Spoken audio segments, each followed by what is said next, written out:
কিয়ামতের ময়দানে আল্লাহর কাছে বান্দা কোন আমল করলে হিসেব ছাড়া জান্নাতে যাবে? ভাই, আল্লাহর কাছে হিসেব দিয়ে জান্নাতে যাওয়া কি সহজ কাম না কঠিন কাজ? আরে আল্লাহর কাছে তো অনেক দূরের কথা। আপনি যে প্রতিষ্ঠানে চাকরি করেন তার মালিকের কাছে, উপরস্থ বসের কাছে একেবারে পুঙ্খানুপুঙ্খ করে প্রতিটা পয়সার হিসাব দিয়ে একদম সবকিছুতে পারফেক্টনেস প্রমাণ করা, এটাই তো একটা কঠিন কাজ, দুঃসাধ্য কাজ। সেখানে সারা জীবনের হিসাব আল্লাহর কাছে দিয়ে পাই পাই করে তারপর আপনি জান্নাতে যাবেন, বিষয়টা এত সহজ না। তাহলে হিসেব ছাড়া আল্লাহ তাআলা এমনিতে বলবেন হিসাব টিসাব নাই, তোমাকে এমনি জান্নাতে দিলাম, এটা চান আপনারা? দেখুন কোরআনে কারীম আল্লাহ তাআলা বলছেন ইন্নামা ইউওয়াফাস সাবিরুনা আজরাহুম বিগাইরি হিসাব।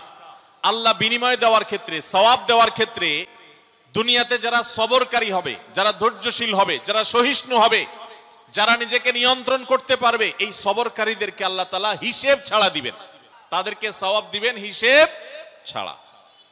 তাহলে আপনি যখন আপনার কর্মস্থলে থাকবেন আপনাকে ধৈর্য ধারণ করতে হবে। আপনি যখন পাবলিক পরিবহনে উঠবেন আপনার মাথা ঠান্ডা রাখতে হবে। আপনি যখন আপনার বাসা বাড়িতে থাকবেন আপনার মাথা ঠান্ডা থাকতে হবে। মাথা গরম হয়ে যায় যাদের, হট মেজাজ যারা, কথায় কথায় মাথা গরম হয়ে যায়, ধৈর্যহীন হয়ে যায়, যেখানে সেখানে গন্ডগোল বাধায় দেয়, মারামারি বাধায় দেয়, ধৈর্য সহ্য বলতে কিছু নাই, এই লোকগুলো কিন্তু এই সৌভাগ্যবান মানুষদের কাতারে শামিল হতে পারবে না। ঠিক একইভাবে দাম্পত্য জীবনে সুখী হতে হলে সবর এবং শুকর, এই দুইটা মূল মন্ত্রের কোনো বিকল্প পথ খোলা নেই। সেটা স্বামীর জন্য প্রযোজ্য, স্ত্রীর জন্য প্রযোজ্য। স্বামী হিসাবে আপনি স্ত্রীর অনেক অনিয়ম দেখতে পাবেন, অনেক কিছু দেখতে পাবেন, আপনার আকাঙ্ক্ষা, আপনার চাহিদা, প্রত্যাশার বিপরীত, আপনাকে সবর করতে হবে। ভাইরা আমার, আমাদের প্রিয় নবী সাল্লাল্লাহু আলাইহি সাল্লামের দাম্পত্য জীবনে কিন্তু টুনটান সমস্যা হয়েছে। আপনারা মনে করতে পারেন নবী সাল্লাল্লাহু আলাইহি সাল্লামের ঘর, ওনার স্ত্রীগণ সাহাবী, তারা উম্মুল মুমিনিন আমাদের মা, এত মর্যাদাবান মানুষ তারা, তাদের আবার ঝামেলা হয়েছে। ভাই, দাম্পত্য জীবনে টুকটাক সমস্যা তাদেরও হয়েছে। প্রিয় নবী সাল্লাল্লাহু আলাইহি সাল্লাম নিজে একদিন বাসা ছেড়ে মসজিদে নববীতে এসে মন খারাপ করে বসেছিলেন, তিনি বাসায় যাচ্ছেন না, অভিমান করে। ওমর রাদিয়াল্লাহু তাআলা আনহু বিষয়টা বুঝতে পেরে, তার মেয়ে যেহেতু নবী সাল্লাল্লাহু আলাইহি সাল্লামের স্ত্রী, তিনি সেখানে গিয়ে ভেতরে প্রবেশ করে তার সাথে কথা বলে তথ্য উদ্ঘাটন করে সেটা মিটমাট করার ব্যবস্থা করেছেন। স্বয়ং নবী করিম সাল্লাল্লাহু আলাইহি সাল্লামের জামাতা, ইসলামের চতুর্থ খলিফা আলী রাদিয়াল্লাহু তাআলা আনহু, তার মতো এত মর্যাদাবান মানুষ, তার ঘরে স্ত্রী হিসাবে আছেন কে? মুহাম্মদ সাল্লাল্লাহু আলাইহি সাল্লামের মেয়ে, জান্নাতে নারীদের সর্দার ফাতিমা রাদিয়াল্লাহু তাআলা আনহা। এত বড় মানুষ তারা, স্বামী স্ত্রী দুইজন, দুই দিককার নেতৃত্বে, একজন যুবকদের নেতৃত্ব দিবে, আরেকজন জান্নাতি যুবতীদের, নারীদের নেতৃত্ব দিবে। এত বড় মর্যাদাবান মানুষ, তাদেরও দাম্পত্য জীবনে কিন্তু টুনটান হয়েছে। একবার আলী রাদিয়াল্লাহু তাআলা আনহু এসে মসজিদে টানটান হয়ে শুয়েছিলেন মাটিতে, মনটা খারাপ, ঘরে একটু হালকা ঝামেলা হয়েছে, তো এই জন্য মসজিদে নববীতে এসে মাটিতে শুয়ে আছেন। নবী করিম সাল্লাল্লাহু আলাইহি ওয়াসাল্লাম দেখে বুঝতে পেরেছেন, টের পেয়ে গেছেন যে কিছু একটা হয়েছে বাসায়। তখন তিনি জামাইকে ডেকে বললেন, কুমিয়া আবা তুরাব, এ মাটির বাপ, মাটিতে শুয়ে আছেন, এজন্য রসিকতা করে বললেন, এ মাটির বাপ উঠো, দাঁড়াও দেখি কি হয়েছে বলো। ভাইরা আমার, দাম্পত্য জীবনে টুকটাক সমস্যা হবেই হবে। যারা বিয়ে করেন নাই আগে থেকে প্রস্তুত থাকেন, বুকে পিঠে ছালার বস্তা সব বেঁধে রেডি থাকেন। বিশেষ করে সময় যেভাবে গড়াচ্ছে, তাতে করে সামনে থেকে হেলমেট পরেও যাওয়া লাগতে পারে। শুধু যাওয়া না, বাসায় ঢোকার সময় বাইক থেকে নামার পর হেলমেটটা আগে খুলবেন না, আগে যা বুঝবেন পরিস্থিতি কি, তারপর হেলমেট খুলবেন। দাম্পত্য জীবনে টুকটাক সমস্যা হবেই, এটা প্রত্যাশিত, মনে রাখবেন। এই জিনিসটা যদি আপনি আগে থেকে মাথায় রাখেন তাহলে আপনার কষ্ট অনেকখানি দূর হয়ে যাবে। আমরা অনেকে আকাশ থেকে নেমে পড়ি, কি বলে, এত বড় সাহস, এই কথা বলতে পারে কেন? ভাই আশ্চর্য হচ্ছেন কেন? এর চেয়ে বেশি কথা বলতে পারে, মাথা বাড়ি মারছে, আরে ভাই ছুরি মারে নাই যে শুকর আদায় করে, বুঝেন নাই কথা? একই কথা বোনদের জন্য প্রযোজ্য। আমার মা বোন যারা শুনছেন তাদেরকেও বলছি, আপনার স্বামীর একটা কথা শুনে আপনি আকাশ থেকে নেমে পড়ছেন, আকাশ ভেঙে পড়ছে মাথার উপরে, কি এটা বললো সে, আপনি ডিপ্রেসড হয়ে যাচ্ছেন। আরে বোন, ডিপ্রেসড হচ্ছেন কেন? এটা কেন? আরো শক্ত কথা আপনাকে বলতে পারে, এটা আপনি মাথায় রাখেন, কারণ দিন শেষে তিনি মানুষ, তার ভুল হতে পারে, একটা সময় তিনি তার ভুল বুঝতে পারেন।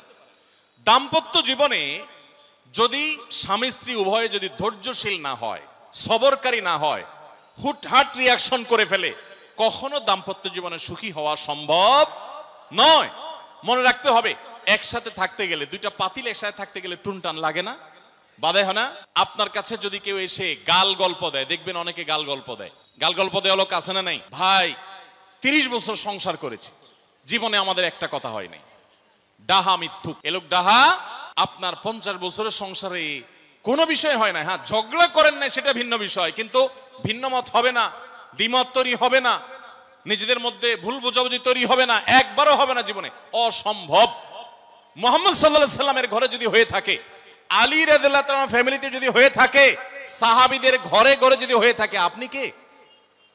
মনে রাখবেন, এই সমস্ত ডাহা মিথ্যা কথা শুনে আপনি চিন্তা করেন, হায় হায় রে, তাহলে আমার বউটা এত ডাইনি। আর মহিলা চিন্তা করে, আমি স্বামীটা এত অমানুষ, কত বড় ডাকাত। দেখো তার স্বামী স্ত্রী জীবনে কোনো কথা হয় না, আর আমার স্বামী ডেইলি একবার মা বাপ তুলে না গালি গালাজ করলে তার বাটের পেটে ব্যথা হজম হয় না। এই সমস্যাগুলো আছে না নাই? ভাইরা আমার, সবর করার জন্য, সবর করা সহজ হবে আগে থেকে যদি প্রস্তুত থাকেন যে এই সমস্যা হবে। আশরাফ আলী থানভী রাহমাতুল্লাহর নাম শুনছেন আপনারা?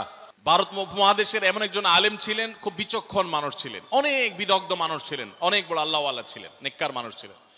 তো থানভী রাহমাতুল্লাহর কাছে এক লোক এসে বলল, হুজুর, আমার বাসায় যখনই যাই দরজাটা খুলতে দেরি, আমার মাথার উপরে আকাশ ভেঙে পড়তে দেরি নাই। যেটাই করি, বাজার করে এনে তার হাতে দিলেও রাগ, রাখলেও রাগ, আমার সাথে সারাদিন শুধু ঘেউ ঘেউ করে। হুজুর, আর সহ্য করতে পারি না, আমারে কোনো দোয়া দুরুদ আমল শিখায় দেন যে আমার এই বাসার অত্যাচারটা যেন থামে। তো থানভী রাহমাতুল্লাহ বললেন যে, শোনো, তোমার একটা বুদ্ধি শিখাই দেই, দোয়া দুরুদ না। বুদ্ধি হলো, এখন থেকে বাসায় গিয়ে দরজা নক করবা, যে নক করার আগে 1 মিনিটের মোরাকাবা করবা। কি করবা? মোরাকাবা বুঝেন? ধ্যান। ধ্যান কি ধ্যান করবা? দরজা যায় থামবা, থেমে চোখ বন্ধ করে মাথাটা নিচু করে চিন্তা করবা, আমার ঘরের ভিতরে একটা কুকুর আছে, আর কুকুর মানুষ দেখলে কি করবে? ঘেউ ঘেউ করবে। অতএব এটাতে আমার রাগ হওয়ার তো কিছু নাই, কুকুর কেন ঘেউ ঘেউ করছে এটা জিজ্ঞেস করার তো আরেক বোকামি। অতএব এটা আমি মাথায় কিছু নেব না, ইগনোর করব। কুকুর থাকলে কুকুর তো ঘেউ ঘেউ করবেই, এটা চিন্তা করে এরপরে বিসমিল্লাহ পড়ে নক করবা। তো এই বুদ্ধি অনুযায়ী পরের দিন আসছে বাসা, আগে 1 মিনিট মোরাকাবা করছে, এরপরে দরজা নক করছে। যথারীতি দরজা খোলার পরেই শুরু হয়ে গেছে যুদ্ধ, ইউক্রেন রাশিয়া। যুদ্ধ শুরু হয়ে যাওয়ার পর এই লোক, অন্যান্য দিন সেও টুকটাক রিয়াকশন করে, হাতাহাতি, বকাবকি, দুই পক্ষ থেকে টুকটাক হামলা পাল্টা হামলা হইতো, কিন্তু আজকে সেই লোকটা আর হামলা টামলা তার করা দূরের কথা, উল্টা সে মিটমিট করে হাসতেছে, এবং একটা পর্যায়ে আর নিয়ন্ত্রণ করতে না পারে ফিক করে হাসেই দিচ্ছে। এবার বউ চিন্তা করতেছে কাহিনী কি, কারণ যারা ঝগড়া করে তাদের সাথে পাল্টা ঝগড়া না করলেও কিন্তু মেজাজ গরম হয়। কদিন আগে শুনছেন না পত্রিকা, যে এক মহিলা স্বামীরে ডিভোর্স দিছে, কেন? কারণ স্বামী ঝগড়া করে না। কদিন আগে পত্রিকা দেখছেন? এই মহিলা যখন দেখছে স্বামী হাইসা দিছে, সে এবার ঝগড়া টগড়া থামায়া বলতেছে, ঠান্ডা মাথা বলতেছে, কাহিনী কি বলো তো, তুমি হাসতেছো কেন? বল, না না কিছু না কিছু না। সে তো বলবে না। স্বামী মনে করছে হয়তো অন্য কোনো কাহিনী আছে, কোনোভাবে উদ্ধার করতে পারে নাই। পরের দিন আবার সেম কাহিনী, আবারও হেসে দিচ্ছে। মহিলা চিন্তা করছে ব্যাপার কি, বলে না আজকে তো তোমার একদিন কি আমার একদিন, বলতেই হবে তোমার, কেন তুমি হাসতেছো? আমার ঝগড়ার বিনিময়ে তুমি ঝগড়া না করে হাসতেছো, অপমান করতেছো, আমার ঝগড়ার কোনো দাম নাই, আমি কি কথা বলতেছি না, এগুলো কোনো মূল্য নাই। যখন চেতে যাচ্ছে এবার বলতেছে, শোনো, তুমি যেহেতু জোরই করতেছো, তাইলে আমি বলি, আমি গেছি এক হুজুরের কাছে, হুজুর আমার এই বুদ্ধি শিখাই দিছে, আমি সে বুদ্ধি অনুযায়ী চিন্তা করি, এখন আমি চোখের সামনে যখন চিন্তা করি যে কুকুর গেউ করতেছে, আমার হাসি আসে। তখন বউ চিন্তা করে, কি বললা তুমি? তাহলে তুমি এই মনে করো আমারে? এবার থেকে বেচারে ঝগড়া করার আগেই তার থেমে যায়, চিন্তা করে হায় হায়, আমি ঝগড়া করলে তো সে মনে মনে আমার ওইটা চিন্তা করবে। বুঝতে পারছেন? দাম্পত্য জীবনে একটু বুদ্ধিশুদ্ধি করে না চললে, শুধুমাত্র সোজা হয়ে দোয়া দুরুদ পড়বেন আর সব সোজা হয়ে যাবে শুয়ের মতো, এত সোজা না। একটু বুদ্ধিশুদ্ধি খাটায় চলতে হয় এবং সবর করতে হয়। এই যে ভদ্রলোক যদি সবর না করতেন, তাহলে মারামারি কাটাকাটি করে কখনো সমাধান হয় না। স্বামী স্ত্রী উভয়কেই আমরা এই যে ঘটনা বলেছি, এই ঘটনার মাধ্যমে কাউকে ছোট করার উদ্দেশ্য না, জাস্ট বোঝানোর উদ্দেশ্য। এটা বিপরীত দিক থেকেও হতে পারে যে আমরা সবর করতে হবে দাম্পত্য জীবনে। তাহলে আগে থেকে, যদি এই ঘটনা বলার উদ্দেশ্য হলো যে এই ভদ্রলোক আগে থেকে যখন অপেক্ষা করছেন যে হ্যাঁ অনাকাঙ্ক্ষিত কিছু হতেই পারে, তখন এটার জন্য প্রস্তুত থাকার কারণে আর তার ঝামেলা বাড়ে নাই, বরং কমছে। এখন আপনি যদি আগে থেকে প্রস্তুত থাকেন, দাম্পত্য জীবন টুকটাক সমস্যা হবেই, দুই ঘরে দুইজন মানুষ একসাথ হয়েছি, বহু কিছুতে গরমিল হবে। অতএব আমরা সবর করব, ধৈর্য ধারণ করব, ভালো দিনগুলো দেখব। প্রিয় নবী সাল্লাল্লাহু আলাইহি সাল্লাম বলেছেন, তুমি তোমার স্ত্রীর কোনো কিছু দেখে যদি রাগান্বিত হও, তুমি তোমার আপনার স্বামীটা হয়তো অমানুষ, সে আপনাকে গালিগালাজ করে কিন্তু চরিত্রহীন না। অনেকের স্বামীটা খুব ভদ্র কিন্তু চরিত্রহীন, ব্যবহার ভালো করে চরিত্রহীন, তাদের কষ্ট আপনার চাইতে কম না। অনেকের স্বামী খুব ভদ্র কিন্তু বেকার, 2 পয়সা কামাই করতে পারে না, সারাদিন ঘরে বসে বসে খায় আর শ্বশুরবাড়ি থেকে যৌতুক এনে না খায়, নিশ্চয় আপনি তার চাইতে ভালো আছেন। মানুষ এভাবে যখন ভালো দিকগুলো চিন্তা করবে তখন তার ভিতরে শকর আসবে। তাহলে দাম্পত্য জীবনে সুখ শান্তির জন্য তৃতীয় করণীয় হলো সবর এবং শকরের চর্চা করা। আল্লাহ আমাদের সবাইকে তৌফিক দান করুন।